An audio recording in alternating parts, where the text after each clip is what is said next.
You've probably heard that in order to become a better musician, you need to be transcribing and learning music by ear. But why is this so important, and how do you get started? How do you get the most out of the process? Should you write it down? Should you learn full solos or just your favorite licks? How do you transcribe chords? These are all questions I'll be exploring today with this week's special guest, Kyle Pogline. This is part one of a two-part podcast. You can catch the second half over at his channel. I'll link that in the description. Enjoy.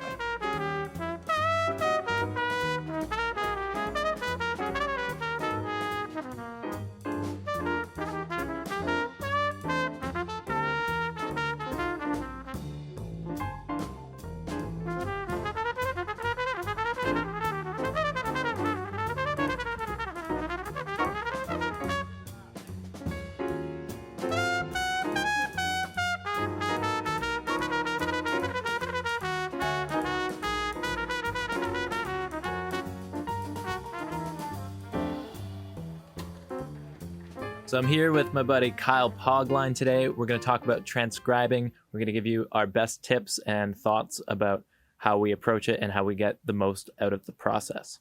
So Kyle, when you're transcribing, obviously the first thing you got to do is pick a tune or a solo to transcribe. And I was just wondering what goes into that process for you. Obviously you pick something that you like, but I just wanted to hear your thoughts. Yeah, I think the most important part for me is that I like it and that I'm picking something that I fall in love with right away.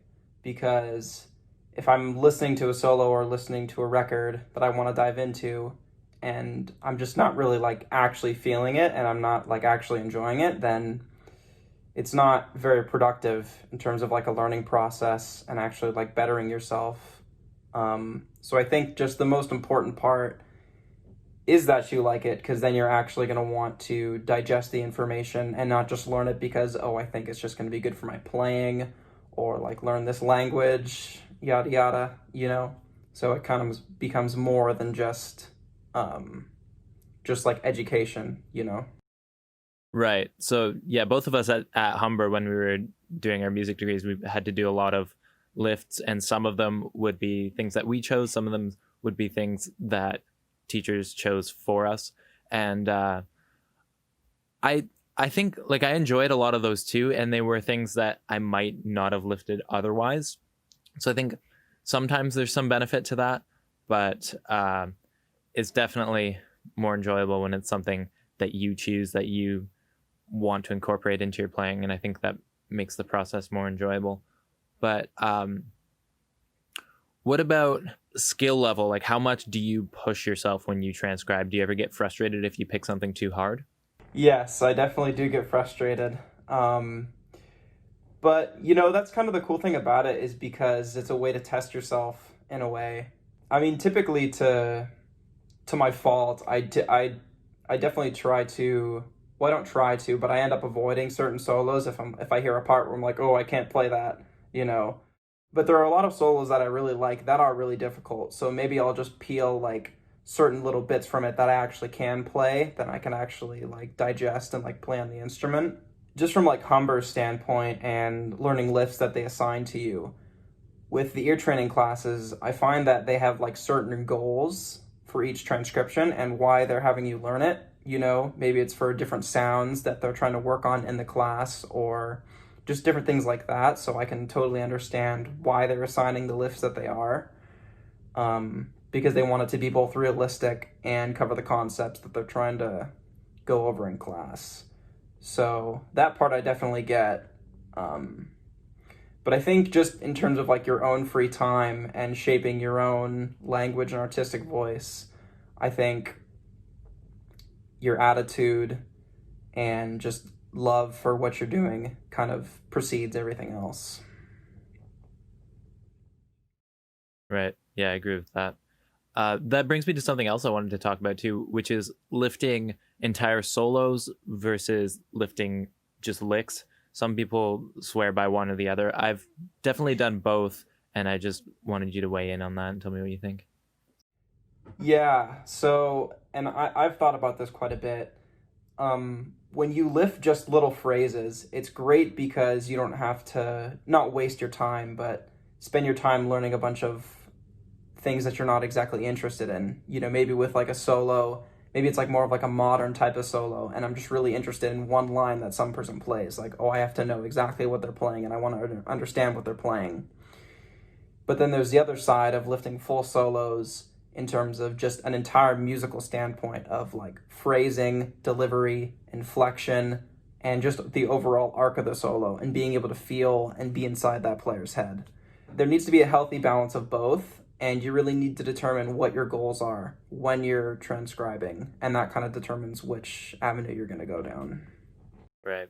I think it could be less daunting too. Like there could be, especially in a modern context, like a lot of the solos can be quite lengthy, and if you're trying to transcribe like 6 courses of this like crazy saxophone solo or something, it's it's hard to get started because the task is so huge that it's discouraging. But if it's just like, oh my god, that one lick, I love it, I need to know what it is, then it's like, okay, maybe it's a challenging lick, but at least it's it's something that you can get your head wrapped around in a relatively short period of time rather than spending weeks or months on a transcription.